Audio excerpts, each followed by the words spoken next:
You are knowing what you are wanting. It's nice to be in a focused moment, isn't it? Where your intention is stronger, where you've made plans and followed through with them and are focused with others with intention. There's power in that. There's power in your deciding. There's power in you knowing what you're wanting. But you can't come to that knowledge quickly.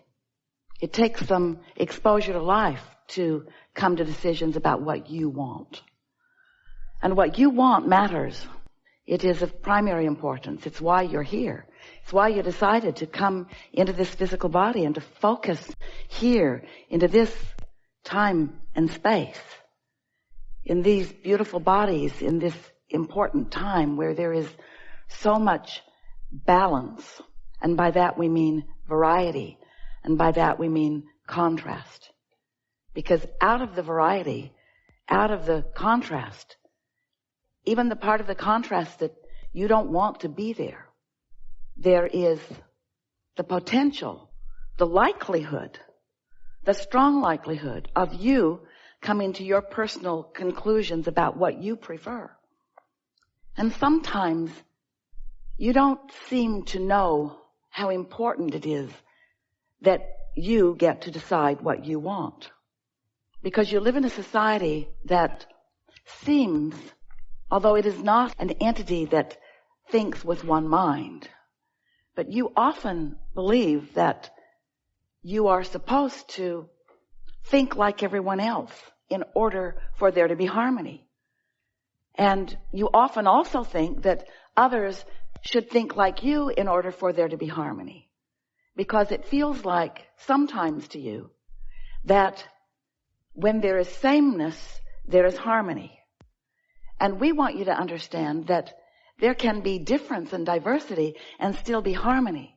We want you to understand that the powerful law of attraction, the law that manages everything universally, the law that brings those vibrations that are same together. Law of attraction is providing the harmony, and the diversity provides the basis for it.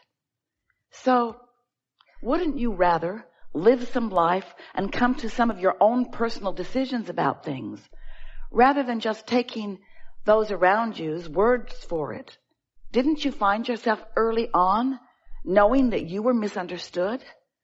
Didn't those around you often mistake your intentions?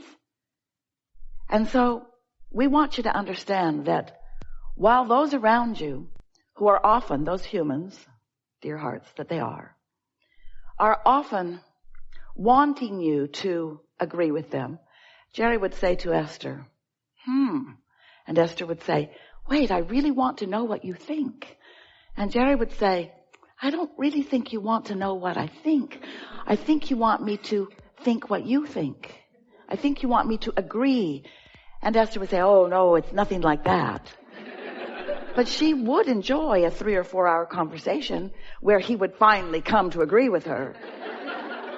Oh, he wasn't patient for that. Nothing like that ever happened.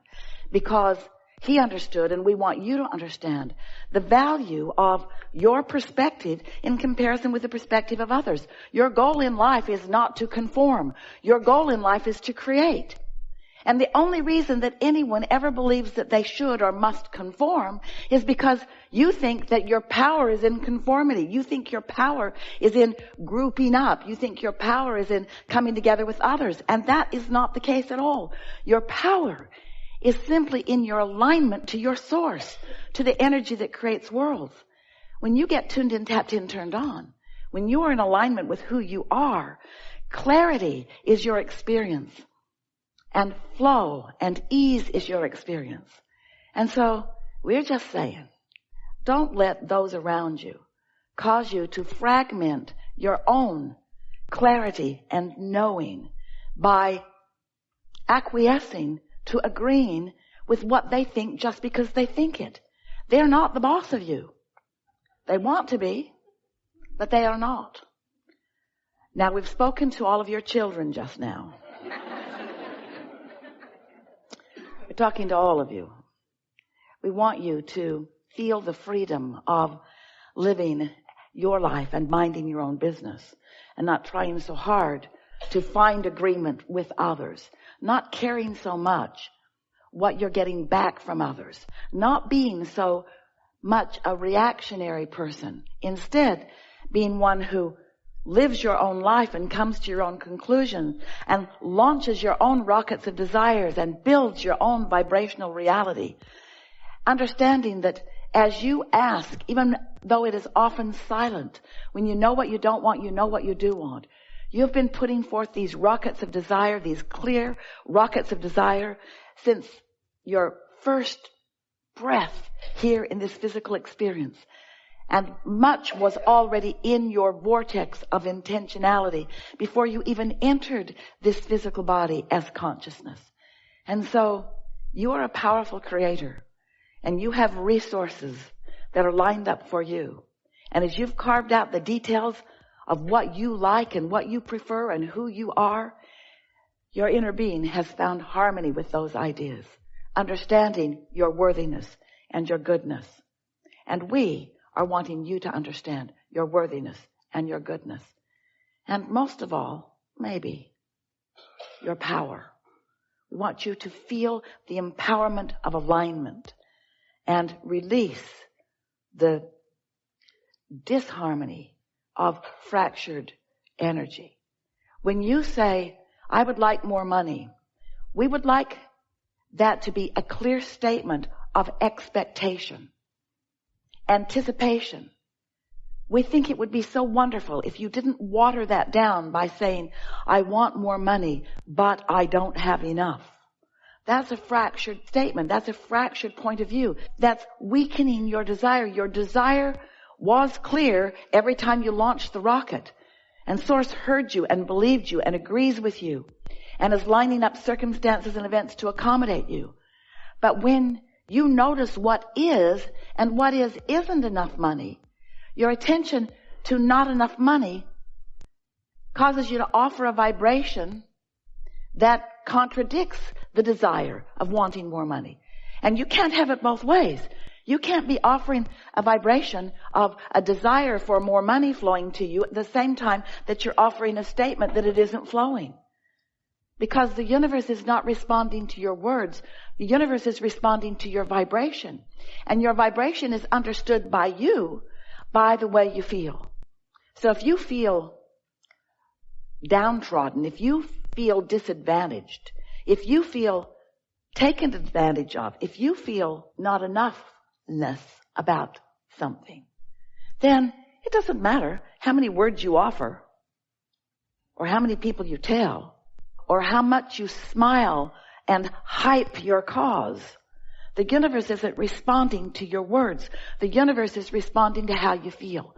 So you've got to shift how you feel. If you don't have enough money, you've got to look for prosperity where it is in your experience. The prosperity of the sun coming up and the prosperity of the way you move freely in this nation. The prosperity of being so free that you can choose bondage. The prosperity of having that comfortable bed that you sleep in and that warm blanket that you pull up over you. You have to look for evidence of the prosperity that you wish to increase. You cannot look at the absence of something and increase what you want. Instead, you increase the absence of it. Doesn't that make perfect sense? The law of attraction is the law of inclusion. There's no exclusion in law of attraction. So when you look at something and you say, no, I do not want that, what you're actually saying to the universe vibrationally is, bring to me more of this that I do not want. So yes, yes, yes. Yes, I want that. That's a really wonderful word. Yes, because yes is saying, come to me this thing I want. But when you say no, that's like saying, come to me this thing I don't want. So you want to begin to pay attention to what you're saying yes to and say it more often, and what you're saying no to and say it less often, because you get what you think about, whether you want it or not. So as we began talking to you some years ago, we wanted you to understand how it works. And so we, for a while, called this body of work The science, because it's ever changing and evolving. Of deliberate, because focus is such a good thing. And that's the sweet spot of being here, to get to deliberately choose and decide. The science of deliberate creation. We thought it was the best title ever for what we are all about, which is thinking on purpose, feeling on purpose, attracting on purpose, creating on purpose. But you, dear hearts that you are, got all serious about it. And you said, oh, cancel. Try to suck those words back before the universe gets hold of them. And we noticed that you were too worried about what you were thinking. You began to apply this soft approach to life that we were wanting you to understand, that we were wanting you to feel knowledge about. Because if you don't understand how the laws work, then you can't notice the consistency with which the law responds to you. Once you understand how the law of attraction works, then you can notice its absolute consistency, and then you can find your place within it. Once you understand that you were source energy before you came into this physical body, and that source energy part of you is still alive and well and active and dominant, then you can understand that you in every moment have a source energy perspective and a human physical personality perspective, and that those two perspectives are playing off of one another. In other words, you are having vibrational relationships with who you really are and what you really want and what you really know and what you're thinking and speaking and knowing in this moment. So the emotions that you feel have to do with how wide that gap is between you and you. When you are in sync with who you are and you've closed that gap, you feel love, you feel exhilaration, you feel satisfaction, you feel eagerness. But when the gap is wide, when what you're thinking is very different from what the source within you is thinking about this moment in time, because that's always where your inner being is focused, right here with you about what you're focused upon, right here, right now about what you're focused upon, right here, right now about what you're focused upon, right here, right now about what you're focused upon. So your inner being is focused. Did we tell you right here, right now about what you're focused upon? Do you understand that your inner being is focused right here, right now about what you're focused upon? And your opinion about what you're focused upon matters in relationship to how you feel. If you're mad at yourself, since your inner being never is, that's what that feeling of guilt feels like, or self-blame. If you're hating someone, and they darn well deserve it too, don't they? That's what Esther says, Abraham, you just need more information. You need more information. If you're hating someone, that feeling of hate within you is the emotion that you feel when what you're thinking about right here, right now, and how your inner being is viewing it right here, right now, are vibrationally different.